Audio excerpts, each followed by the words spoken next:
11 de julho de 2026, um ex-presidente condenado a 27 anos de prisão, cumprindo pena em casa, escreve uma carta. O filho dele lê essa carta para o Brasil inteiro. 6 dias depois, o ministro do Supremo Tribunal corta tudo. Sem visitas, sem manifestos, sem política, até o fim das eleições. E a pergunta que quase ninguém está fazendo é a seguinte: o Estado pode calar quem já foi condenado em nome da democracia? Ou é exatamente aí que a democracia começa a se perder e a se ruir? A pergunta, então, que eu quero colocar aqui para vocês é a seguinte: pode calar em nome da democracia? Direitos fundamentais entram em rota de colisão com a defesa da democracia? O caso das cautelares que restringem uma fala de um condenado até o fim das eleições. É esse o tema que a gente vai abordar aqui agora e eu vou mostrar para vocês como manter-se atualizado no que está acontecendo é importante tanto para o seu crescimento quanto para a sua prova. Então vamos lá. Primeiro, 3 dias que criaram um problema. No dia 11, é liberada uma carta, o ex-presidente, em prisão domiciliar, escreve uma carta lida pelo seu filho, Flávio Bolsonaro, de apoio à pré-candidatura. É a chamada Carta aos Brasileiros. No dia 17, o Supremo corta tudo. Então toma uma decisão sem visitas por 30 dias, sem manifestações políticas até o fim das eleições. E para completar, no dia 18, o presidente da Argentina é barrado, é impedido de visitar o presidente Jair Bolsonaro, ou o ex-presidente Jair Bolsonaro, na prisão. Ele viria para uma convenção do Partido Liberal, uma convenção do PL, e ele tinha a intenção de fazer essa visita. O Supremo entende que, diante da decisão que foi tomada, o pedido do presidente argentino fica prejudicado. O caso, então, aqui você tem que levar em consideração que Bolsonaro, Jair Bolsonaro, é condenado, inelegível e tem seus direitos políticos suspensos. Isso de um lado. De outro lado, o Flávio Bolsonaro é senador da República e candidato à eleição, né? Pré-candidato à presidência. Ele funciona ali como voz do presidente condenado, do ex-presidente da República condenado, Jair Bolsonaro. Então, o que está em jogo aqui é o seguinte: o ponto não é quem leu a carta, mas é o choque entre dois pilares diferentes. De um lado, direitos fundamentais, de outro lado, o dever de proteger o próprio Estado e a democracia, especificamente aqui, a integridade da eleição. No lado dos direitos fundamentais, o que está ainda como contexto é o fato desses direitos serem relativos a um ex-presidente da República condenado exatamente por ações que colocariam em risco a própria democracia. A alegação de tentativa de golpe, né, ataque às instituições democráticas. Então, isso é o que está em jogo. O que você vai entender aqui nesse vídeo é o seguinte: o que a Constituição de fato suspende quando alguém é condenado e por que defender a Constituição, especificamente defender a democracia, pode justificar a restrição e que pode virar o contrário da própria democracia. Ficou meio estranho? Fica comigo que eu vou te explicar. E ainda, a gente ao final vai posicionar ali o que é mais sustentável. A gente aqui vai procurar abordar o que realmente se sustenta, mostrando os pontos fortes e os pontos fracos de todos os lados. Essa sempre é a minha função aqui com vocês. Então, eu quero colocar da seguinte maneira: direito político suspenso é a mesma coisa que liberdade de expressão suspensa? Guarde essa pergunta, porque essa pergunta ela vai permear tudo o que eu vou falar a partir de agora. Então, vamos lá. Quem está contra quem, né? O que está em jogo aqui? Quais são os sujeitos desse conflito? De um lado, nós temos a pessoa do condenado. Veja que eu estou procurando usar o termo condenado porque não me interessa, para fins do nosso debate jurídico aqui, o presidente Jair Bolsonaro, poderia ser outro presidente, poderia ser de outro país, poderia ser, vamos imaginar uma situação hipotética, que o Bolsonaro fosse presidente e o Lula fosse condenado, né? Não importa o espectro político, ideológico, não importa a pessoa, nesse caso, óbvio que a gente se preocupa com a dignidade humana de todas as pessoas, óbvio. O que me importa aqui é a hipótese em que a gente vai discutir uma pessoa numa posição de condenado. Essa pessoa, então, esse condenado, quer continuar sendo uma voz política de dentro da sua casa, projetando uma influência no pleito. Ok? Se ele falar, o que ele perde? Se ele falar, ele viola medidas cautelares contra ele. Por outro lado, nós temos o Supremo, especificamente aqui na posição do relator, né, que quer blindar a eleição da interferência de quem foi condenado por atentar contra a democracia. O que o Supremo perde aqui? Se exagerar, a cautela corre o risco de virar censura. Então esse é o ponto que está em jogo aqui para a gente e é o que a gente vai discutir a partir de agora. Eu quero lembrar que o ex-presidente, uma vez condenado, se encontra no momento em prisão domiciliar humanitária temporária por motivo de saúde, ok? E que, como eu já falei, repito, ele está com os seus direitos políticos suspensos, ok? Como eu falei, a carta escrita ao povo brasileiro, né, foi lida ali pelo seu filho, então pré-candidato à presidência da República. De um lado, um condenado quer continuar falando. De outro lado, um tribunal que diz, em ano de eleição, não. Vamos começar pelo lado que é óbvio e vamos ver o que não é óbvio. Primeiro ponto, então, galera. A democracia não é obrigada a colaborar com a própria destruição. Então, olha lá. Nesse caso, a gente, como eu falei, vai ter a liberdade de expressão como direito fundamental do indivíduo, que não desaparece com a prisão.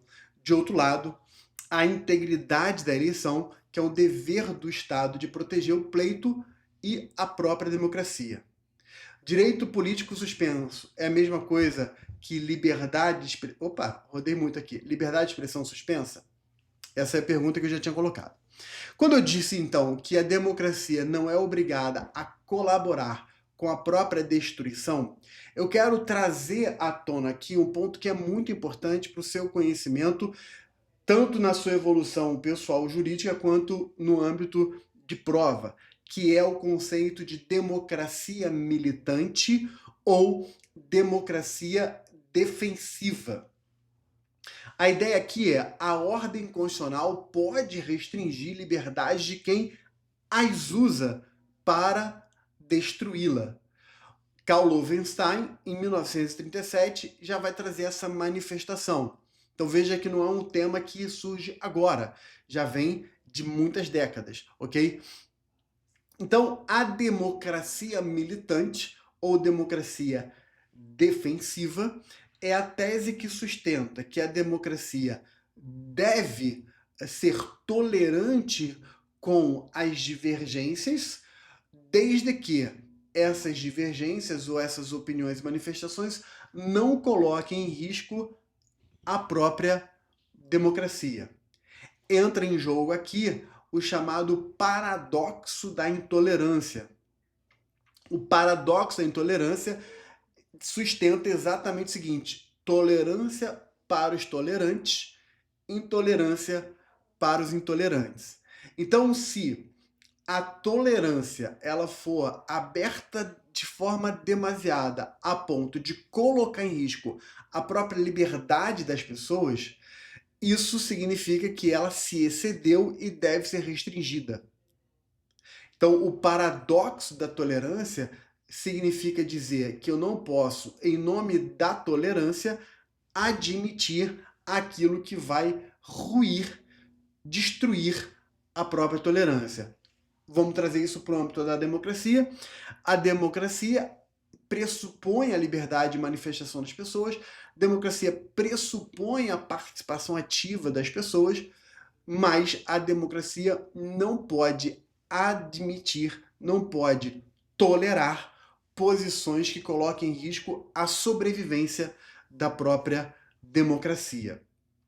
E a hipótese aqui se encaixa nesse debate. Bolsonaro foi condenado por crime contra o Estado democrático de direito e se tornou inelegível por abuso e desinformação sobre urnas, colocando em risco, segundo essa linha de raciocínio, lembrando que aqui a gente não está fazendo um debate político ideológico, você tem o seu posicionamento, eu tenho o meu posicionamento e nós vamos nos respeitar.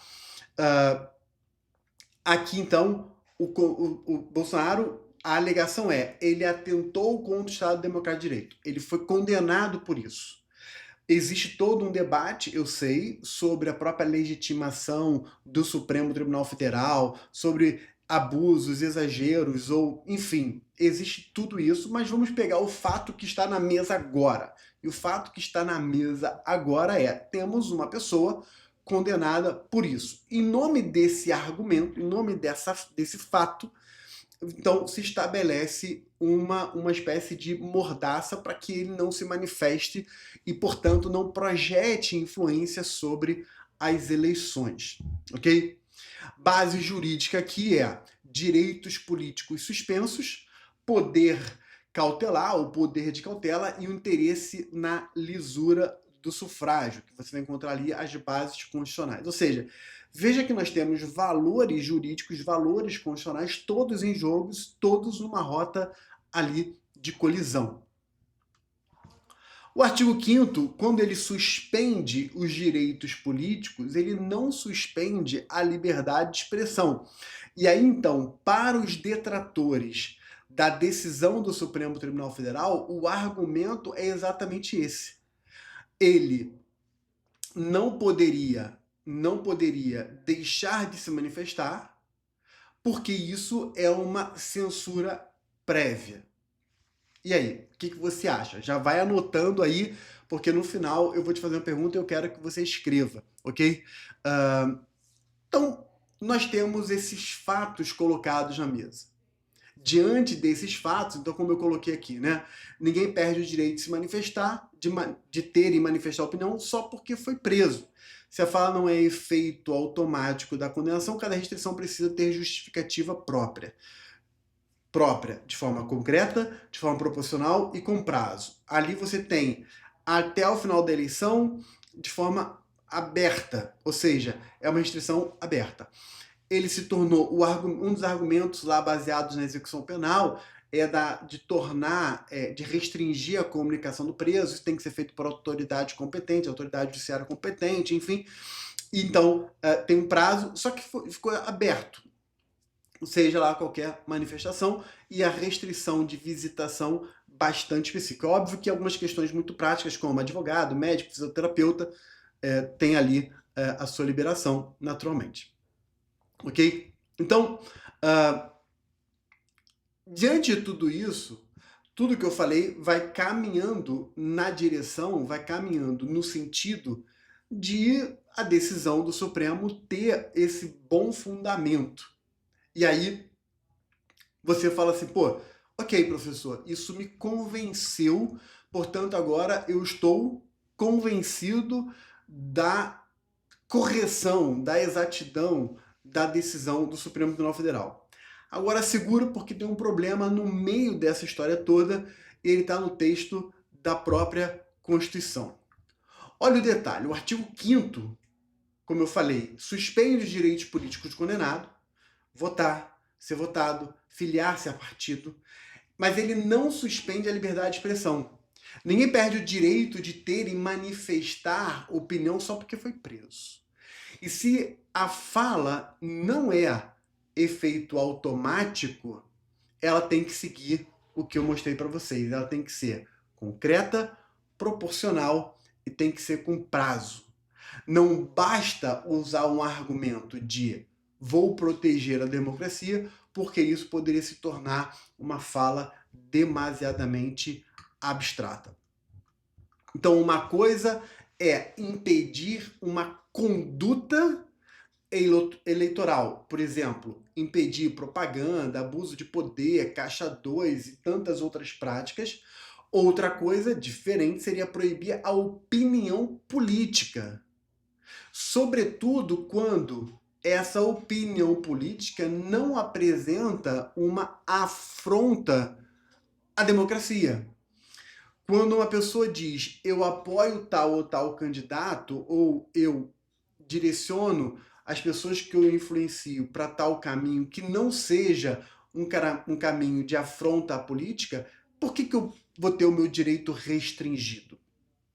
Então esse é um dos pontos aqui, né? E agora eu quero lembrar que, se tudo isso que eu falei também é verdade, a presunção de inocência aqui não, ela tem que ser colocado aqui de uma forma curiosa, porque você está falando de uma pessoa que foi condenada, portanto, a pessoa que já tem um histórico de, segundo o processo e a condenação, um histórico de ter atentado contra o Estado Democrático. Ou seja, isso coloca mais uma pimenta no nosso debate, né? Então, quando eu faço essa contraposição, por um lado eu fui mostrando todos os argumentos pelos quais o Supremo poderia ir se direcionando, né? O direcional Supremo dizendo o seguinte, olha, não, tá certo, é uma posição correta. Por outro lado, a própria democracia militante, ela tem que ter limite. Porque quando essa democracia militante, ela atua de forma a permitir a restrição de liberdades, sobretudo a partir de decisões monocráticas, em alguns casos sem prazo, né? Pode ser que a própria democracia militante ou defensiva, ao tentar se proteger, ela própria incorra em abuso, ok?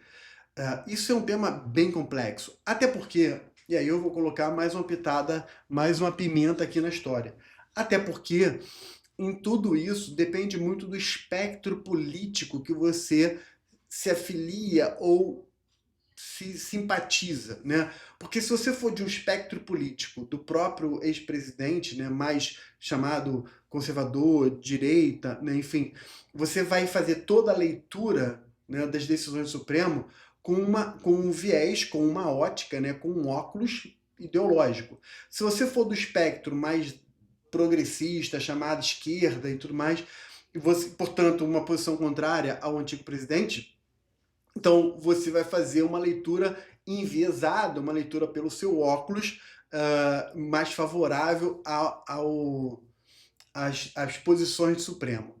Só que se você tentar tirar o seu óculos, né, seja por um viés, seja por outro, e você tentar olhar para os fatos como eles se colocam, ainda assim você incorre em alguns temores. Por quê? A grande questão é o seguinte: o desenho institucional que nós temos hoje confere um amplo grau de poder decisório ao Supremo Tribunal Federal dentro de um conjunto muito amplo de princípios e valores que são muito vagos. Quando a gente fala que os valores são vagos, são ideias muito abertas. O que é dignidade da pessoa humana? O que é igualdade? O que é ser igual? Né? O que são esses valores democráticos? São ideias muito vagas. E quanto mais vaga, mais abstrata, mais aberta é a ideia, tanto maior será a influência do intérprete no contexto da interpretação e no resultado da interpretação. Porque não existe intérprete neutro. A gente vai falar, o juiz tem que ser neutro, mas não existe intérprete neutro. A doutrina, aqui não importa nem o viés ideológico que se adote, a doutrina, de forma geral, já converge para dizer o seguinte, olha, a interpretação ela pode ser dentro do possível, mas não absoluta, porque você nunca vai deixar de lado as suas próprias convicções, os seus próprios valores, até a cultura em que você nasceu. Então não existe interpretação absolutamente neutra, né? Então, quanto mais aberto é o valor, o princípio, tanto maior é a influência do intérprete nesse processo interpretativo e, portanto, tanto maior será o risco da decisão ou dessa interpretação seguir por caminhos questionáveis. Quando eu falo caminhos questionáveis, pessoal, galera, seja para um lado, seja para o outro, né? A ideia aqui é você entender, né? Então, consolidando o que eu falei e trazendo o direcionamento para você. Liberdade de manifestação de pensamento, de um lado, direitos fundamentais de um lado, podem entrar em rota de colisão com a defesa da democracia? Pode. O que fundamenta isso? O paradoxo da tolerância. Nós toleramos até um limite em que as manifestações não coloquem em risco a própria tolerância, não coloquem em risco a própria democracia. Ainda assim, no exercício dessa democracia militante, você não pode abusar dessa defesa de modo a suprimir de forma abusiva as liberdades. Então, olha como a gente entra numa tensão que você vai em uma espécie de pêndulo, vai para um lado, vai para o outro, o tempo inteiro tentando ficar numa zona ali de meio do caminho. Não existe equilíbrio ótimo, né, perfeito, mas tentar se aproximar de uma zona de equilíbrio. Ok? Então, essa é o resumo aqui. Mas deixa eu projetar aqui o que eu ainda preparei só para consolidar na sua mente, né? Onde a restrição se sustenta e onde ela racha, né? Impedir conduta, propaganda, abuso de poder, caixa 2, de quem tem direito político suspenso. Isso aí seria legítimo. Onde você tem um risco, um problema, né, um questionamento, proibir a opinião. Qualquer manifestação, inclusive por terceiros, até o fim das eleições, né? Conforme você extrai lá da decisão, né? Um alcance amplo e prospectivo. Né? Opa, voltando aqui, saí da tela, voltei aqui. Isso não basta, e aí, né, voltando aqui, como eu falei isso não basta não. Isso não é sobre o Bolsonaro, é sobre o precedente. Então, olha o que eu botei aqui. Se um juiz pode, sozinho, silenciar a fala política de um condenado por prazo aberto, isso valerá para o próximo de qualquer campo político. Então, o risco concreto é democracia defensiva legítima, democracia defensiva legítima, age contra a conduta que ameaça as instituições, com o devido processo legal. Risco presumido, restringir a mera projeção de uma influência de um condenado escorrega ou paquera, namora ali com a ideia de uma censura. Proteger a democracia é diferente de escolher quem fala nela. Meu povo, complicado. E agora vamos caminhando aqui para o final. O que é juridicamente mais defensável? Tão sustentável aqui. Barrar a conduta de abuso e propaganda eleitoral de quem tem direitos políticos suspensos. Óbvio. O que é frágil? Proibir de forma ampla e por decisão monocrática, sem prazo ou com prazo muito extenso, nesse caso, qualquer manifestação de opinião. A chave técnica aqui é separar direito político suspenso e liberdade de expressão, restringível só sob proporcionalidade. O que você deve segurar para a prova? Quais são os dispositivos? Artigo 15, 3, quando fala da suspensão dos direitos políticos. O artigo 5º, 4, 9, 7, 4, 9 e 17, e 57, quando fala, da liberdade de manifestação, vedação de anonimato, presunção de inocência.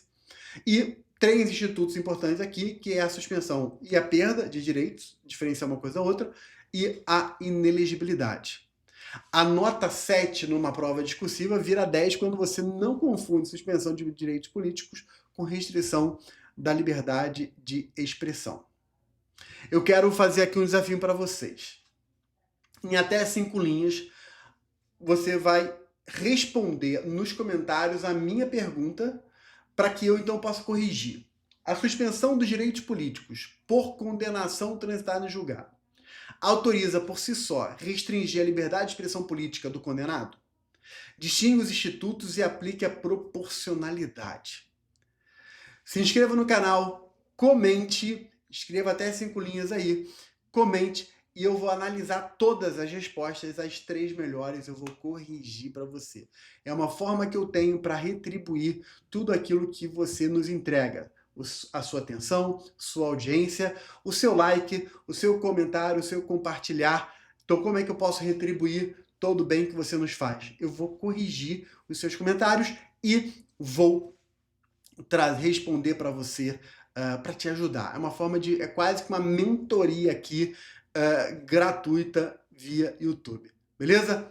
Um beijo para vocês, pessoal. Te aguardo até o próximo vídeo. Todo dia aqui, alguma análise de questões jurídicas, políticas, acontecimentos culturais, sociais, seja o que for, mas que tenham repercussão jurídica constitucional importante para sua prova. Beleza, galera? Valeu, até a próxima.